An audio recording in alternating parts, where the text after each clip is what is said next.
We are discussing about population interaction. हम लोग population interaction के बारे में डिस्कस कर रहे हैं और इसमें हम लोग प्रीडेशन के बारे में डिस्कस कर चुके हैं। तो पॉपुलेशंस के बीच में, स्पीसीज के बीच में किस तरह के आपस में इंटरेक्शन होते हैं, इन्हीं को हम लोग और डिटेल में देखेंगे। तो प्रीडेशन में हमने देखा कि बहुत सारे इंडिविजुअल हैं जो प्रीडेटर्स हैं और प्रे के बीच में, दोनों में क्या रिलेशनशिप है, प्रे अपने आप को कैसे बचाने की कोशिश करते हैं प्रीडेटर से और प्रीडेटर का क्या इंपॉर्टेंस है, ये सब हम लोग डिस्कस कर चुके हैं। अब हम लोग कंपटीशन के बारे में डिस्कस करेंगे। तो कंपटीशन का मतलब जैसे टू स्पीसीज हैं, तो टू स्पीसीज है या ज़्यादा स्पीसीज हैं, तो डार्विन ने बताया था कि struggle for existence and survival of fittest in nature. ये डार्विन की थ्योरी है कि जो अगर बहुत सारे स्पीसीज हैं, बहुत सारे इंडिविजुअल्स हैं, तो उनमें क्या होगा, स्ट्रगल फॉर एग्जिस्टेंस होगा।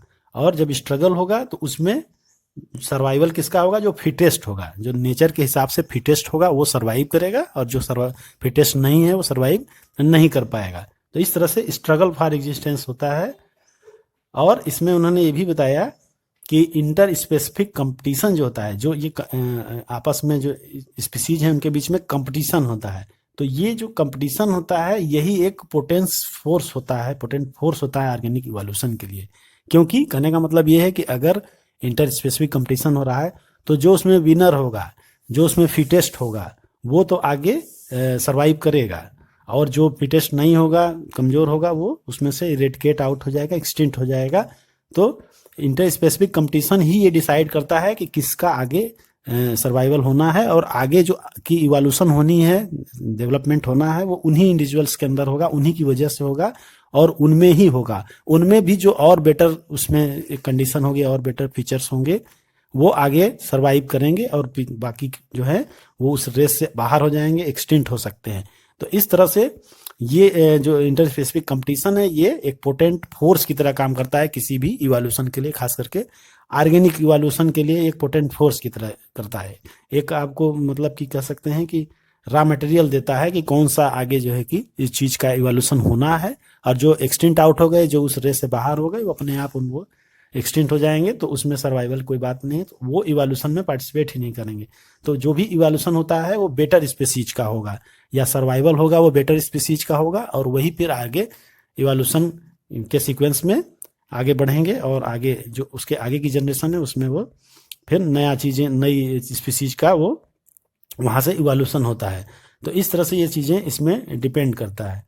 अब हम लोग इसमें कंपटीशन के बारे में थोड़ा सा अगर डिस्कस करें, तो हम ये देखते हैं कि closely related species compete for same resources that are limiting, है ना।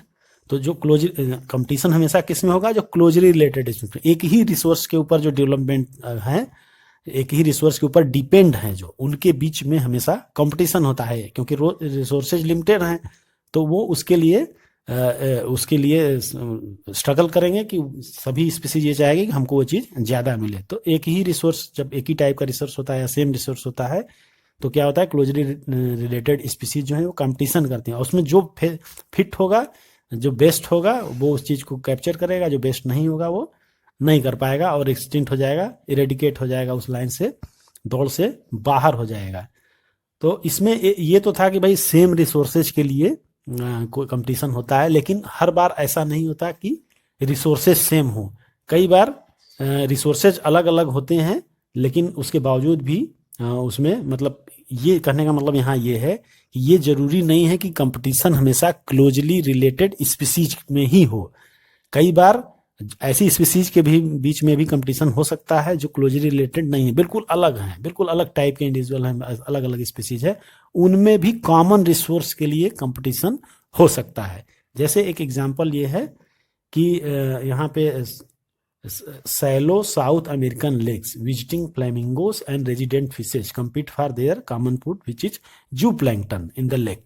तो जू प्लैंकटन लेक्स के अंदर होता है, तो साउथ अमेरिकन लेक्स हैं, वहाँ पे जो उस लेक्स के अंदर फिशेज हैं, एक तो वो जू प्लैंकटन को खाती है, यूज करती हैं, और कुछ वहाँ पे विजिटिंग फ्लैमिंगो बर्ड्स भी होते हैं जो उनको खाते हैं। तो एक ही रिसोर्सेज एक ही है, जू प्लैंकटन है, जिसको कि फिशेज भी खा रहे हैं, और जो वहाँ विजिटिंग फ्लैमिंगोज आ रहे हैं, फ्लैमिंगोज बर्ड हैं, जबकि फिशेज तो फिश हैं, एक्वेटिक एनिमल्स हैं, तो वो सेम रिसोर्स पे डिपेंड है, लेकिन स्पीसीज बहुत डिफरेंट है, दोनों एक दूसरे से कोई उसमें सिमिलरिटी नहीं है। तो ये जरूरी नहीं है कि जो कम्पिटिटिव स्पीसीज हैं वो सेम हो या सिमिलर हो टाइप की हो या क्लोजली रिलेटेड हो, वो डिफरेंट भी हो सकती हैं। दूसरी चीज ये है कि कई बार रिसोर्सेज ही एक फैक्टर नहीं होता जिसके लिए कंपटीशन होता है। तो ये जरूरी नहीं है कि जो अभी तो ये था कि सेम रिसोर्सेज हैं लेकिन इंडिविजुअल अलग अलग टाइप के स्पीसीज हैं, लेकिन अब ये चीज है यहाँ पे कि कई बार resources need not to be limiting for competition to occur, है ना।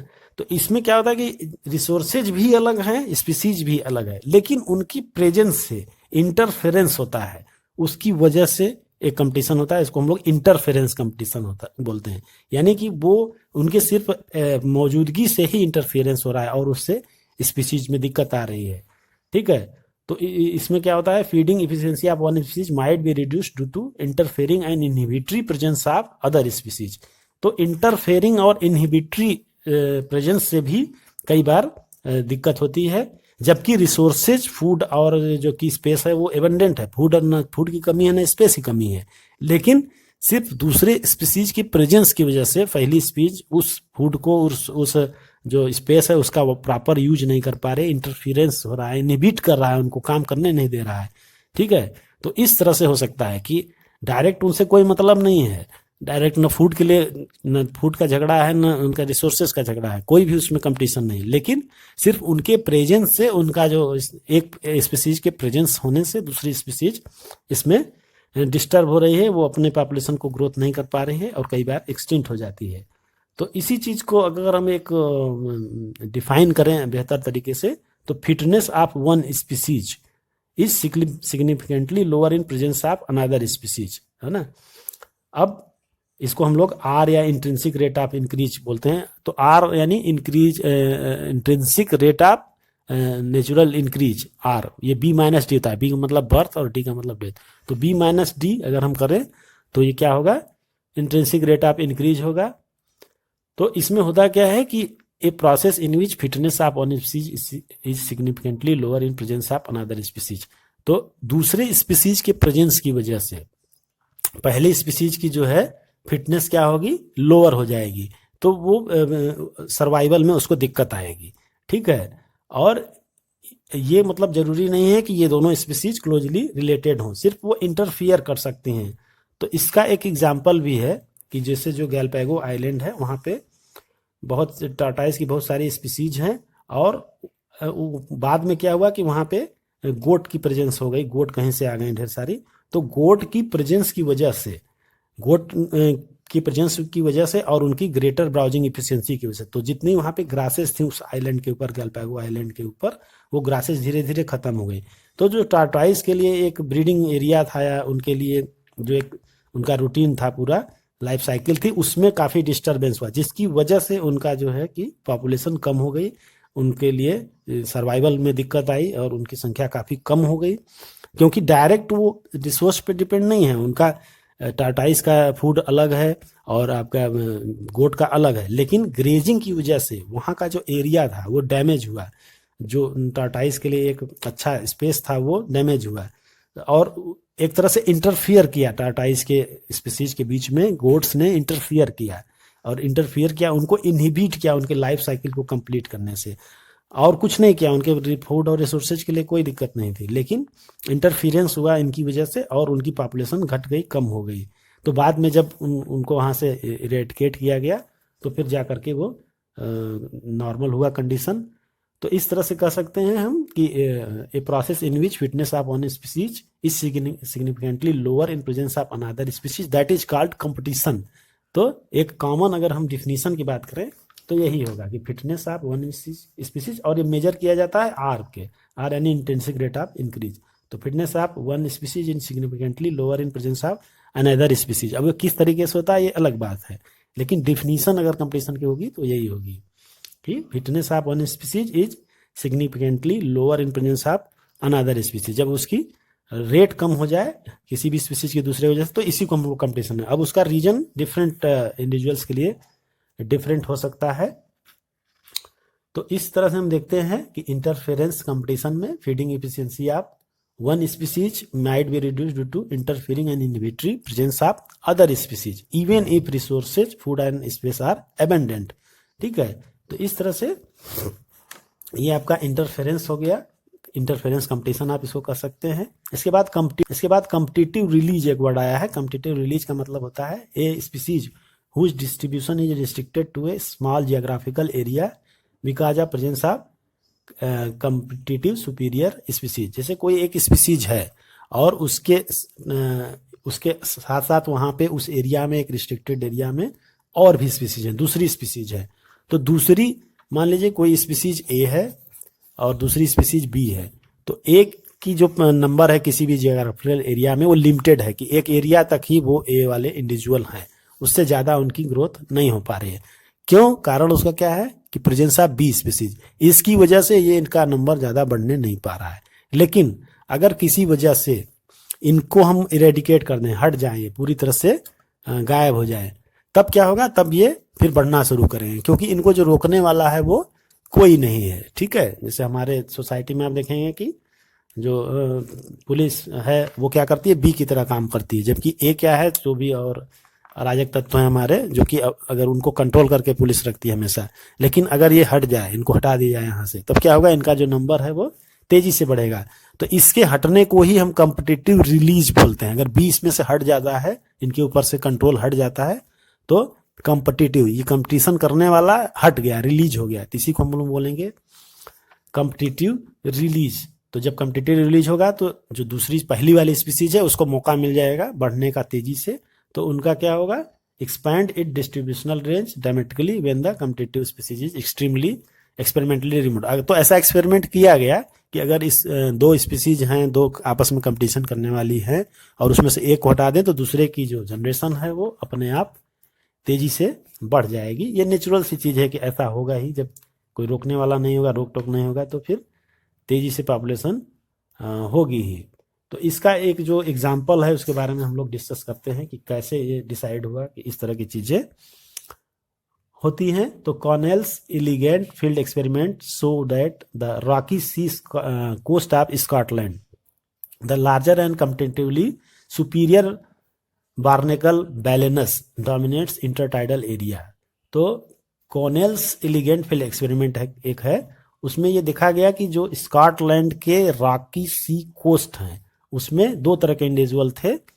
उसमें जो डोमिनेट कर रहा था वो था बैलेनस, बार्नेकल बैलेनस, सुपीरियर बार्नेकल। बार्नेकल एक स्पीसीज है जिसकी दो वैरायटी होती हैं, बैलेनस एंड चैथेमिलस। ठीक है, तो दो तरह के बार्नेकल थे उसमें, बैलेनस एंड चैथेमिलस। ठीक है, तो उसमें बैलेनस जो था वो डोमिनेंट वैरायटी थी, डोमिनेंट स्पीसीज थी, सुपीरियर स्पीसीज थी, और जो स्मॉलर बार्नेकल थे वो इंफीरियर स्पीसीज थी। तो जब उसमें एक को हटा दिया गया उनको, तो दूसरे की जो वो पॉपुलेशन थी वो तेजी से बढ़ गई। ठीक है, कहने का मतलब कि एक के प्रेजेंस में दूसरे की स्पीसीज नहीं बढ़ पाई। तो इसमें क्या हुआ? जब larger and comparatively superior barnacle Balanus dominate the intertidal area and exclude smaller barnacle Chthamalus from the zone. तो मतलब उसने इंफीरियर वाले को वहां से पूरी तरह से एक्सटिंक्ट कर दिया है। तो इससे ये पता चल, ये एक्सपेरिमेंट करके देखा गया कि जब सुपीरियर वहां पे, पहले सुपीरियर नहीं थे, बाद में वहां पे सुपीरियर कुछ बैलेनस वो कर दिए गए, तो बाद में उसने जो स्मॉलर वाले थे, छोटे थे, उनको धीरे धीरे वहां से एक्सक्लूड कर दिया, वहां से इरेडिकेट कर दिया, बिल्कुल गायब हो गए वहां से वो छोटे वाले, क्योंकि जो सुपीरियर था उसमें सुपीरियर वाले वहां से डोमिनेट कर गए और इंफीरियर वाले वहां से इरेडिकेट हो गए, एक्सटिंक्ट हो गए वहां से। तो हमेशा सुपीरियर जो वैरायटी होगी वो क्या होगा? डोमिनेट करेगी और सरवाइव करेगी, जबकि इंफीरियर वाला वहां से एलिमिनेट हो जाएगा। इस तरह से ये चीजें होती है। तो ये एक्सपेरिमेंट किया गया था किसके ऊपर? बैलेनस के ऊपर। बैलेनस की जो डिफरेंट बैरेंकल है जो जी, इसके ऊपर किया गया था। और इन्होंने किया था, जो एक्सपेरिमेंट था उन्होंने कॉर्नेल्स ने किया था इस एक्सपेरिमेंट को। तो इसमें बैरेंकल की टू वेराइटीज थी, बैलेनस एंड चैथेमिलस। ठीक है, अब हम लोग गॉस कम्पिटिटिव एक्सक्लूजन प्रिंसिपल की बात करते हैं। तो गॉस ने भी यही चीज कहा है कि two closely related species competing for same resources can not coexist indefinitely and inferior will be eliminated. ठीक है, तो ये तो आप समझ गए होंगे कि जो है कि जो लोअर या इन्फीरियर होगा वो एलिमिनेटेड होगी, ठीक है।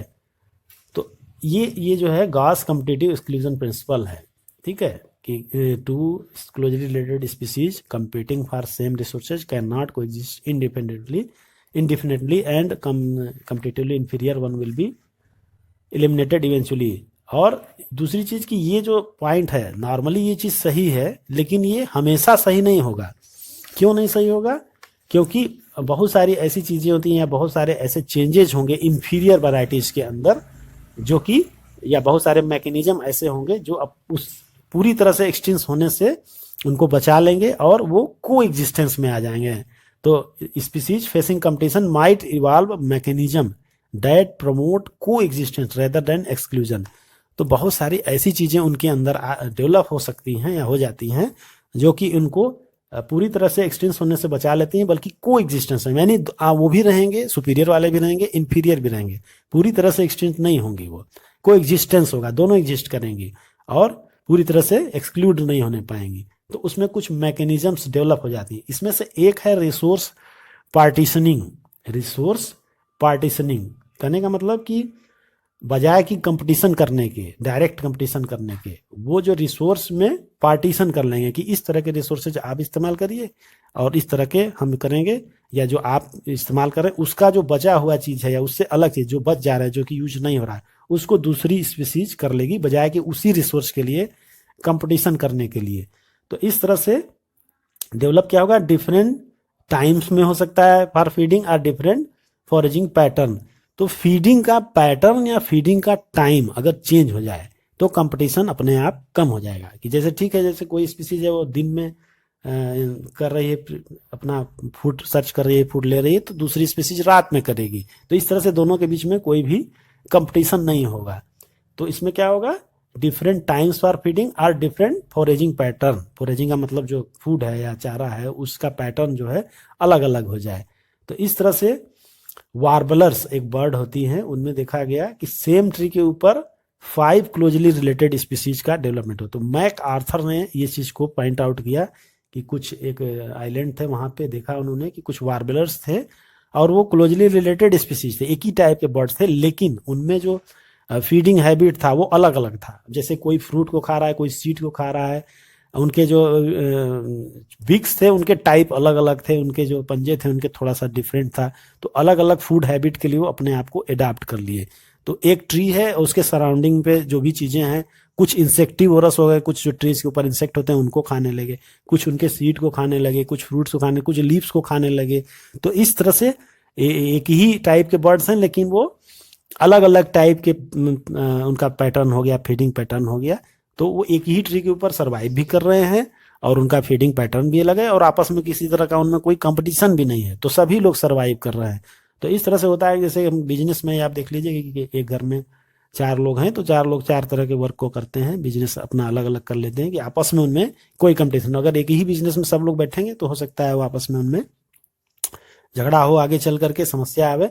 लेकिन ये होता है कि ठीक है, आप लोग अपना अपना अलग अलग व्यवसाय कर लीजिए, तो ठीक है, रिसोर्सेज वही है लेकिन काम अलग अलग तरीके का आपने कर लिया। तो इसी तरह से रिसोर्स पार्टीशनिंग हो गया, रिसोर्स में पार्टीशन कर लिया कि ठीक है ये चीज आप देखिए, ये चीज हम देखेंगे, और अलग अलग प्रोजेक्ट आपने ले लिया। एक ही चीज के ऊपर आप डिपेंड नहीं है कि सभी लोग एक ही चीज के लिए स्ट्रगल करेंगे।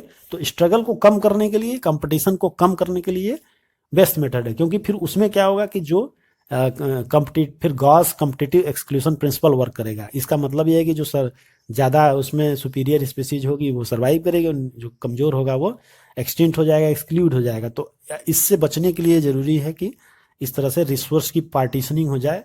तो उसी सेम ही चीज रिसोर्स में अलग अलग वर्क आपको हो गया, अलग अलग फीडिंग पैटर्न हो गया उनका, और उसकी वजह से वो सभी लोग सर्वाइव कर पाएंगे। तो ये आपका पूरा कंपटीशन के बारे में है।